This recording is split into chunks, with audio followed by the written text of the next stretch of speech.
Abiola was running, his breath coming in sharp gasps, feet pounding against the dirt path as the trees blurred past him.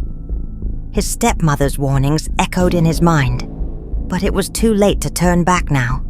The river was close. He could feel it, hear it calling to him.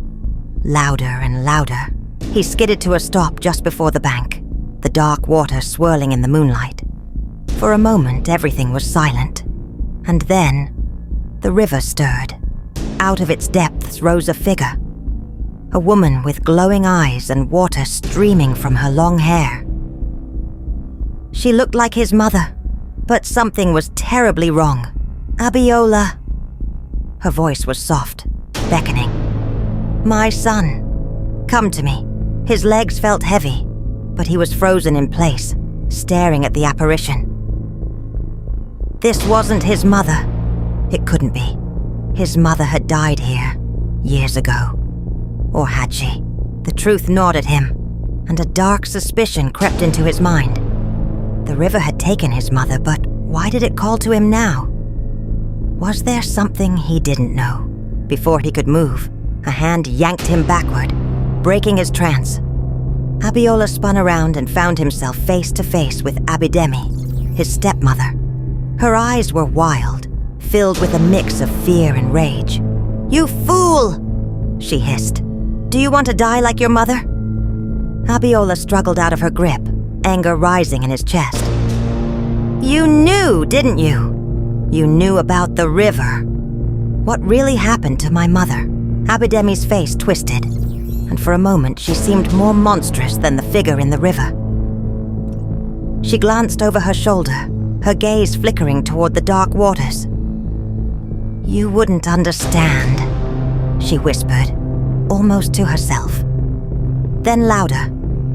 It doesn't matter now. You have to leave before it's too late. Abiola shook his head, his resolve hardening. I'm not going anywhere until you tell me the truth. Abidemi's expression darkened. Fine. You want the truth? Your mother wasn't taken by the river. She became the river. It's been waiting for you, Abiola. Waiting for you to join her. Abiola's heart pounded in his chest. What are you talking about?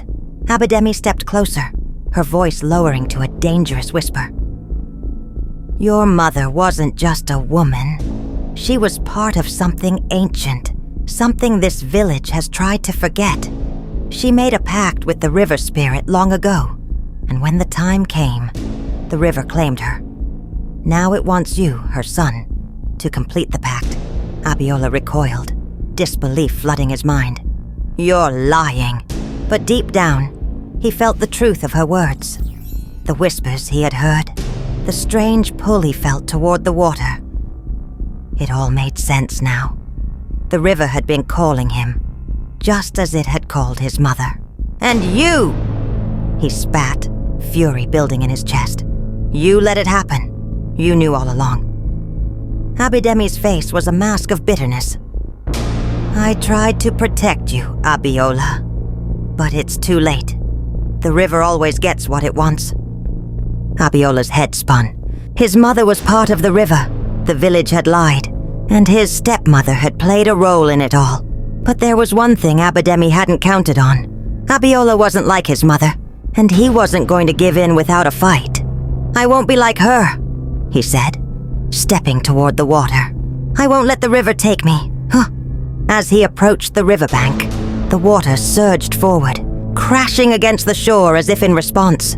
The figure of his mother reappeared, her glowing eyes fixed on him. Abiola!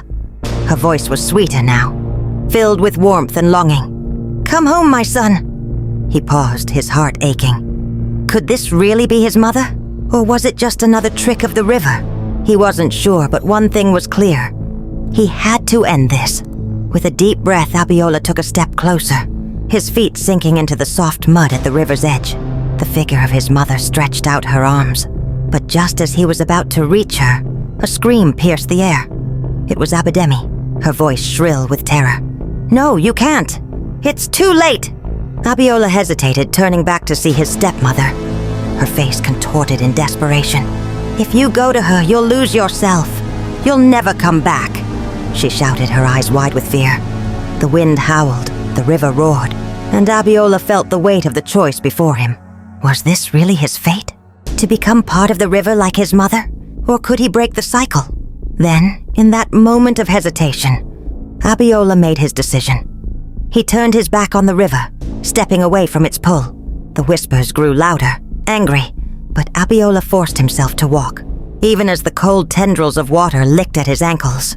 You can't fight it," Abidemi screamed, but Abiola ignored her. He kept moving step after step, until the river's voice was nothing more than a distant echo. He didn't stop until he reached the village, his body trembling, but his mind clear. The river had wanted him, but he had refused its call. His mother's fate wasn't his. He was free. But as Abiola stood there, catching his breath, he knew the river wasn't finished with him. It would always call, always whisper in the dark. But now he knew the truth, and that gave him power. And as for Abidemi, she stood by the river, staring at the churning water. She had warned him, but Abiola saw now that her warning wasn't out of love. It was out of fear. Fear that he would succeed where she had failed.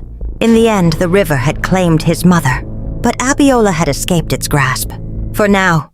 And as the village slept under the pale moonlight, Abiola knew that the river's curse wasn't broken, but he was ready to face whatever came next. The river would always call, but this time, Abiola was in control. Kindly subscribe to Arena of Tales channels for more videos.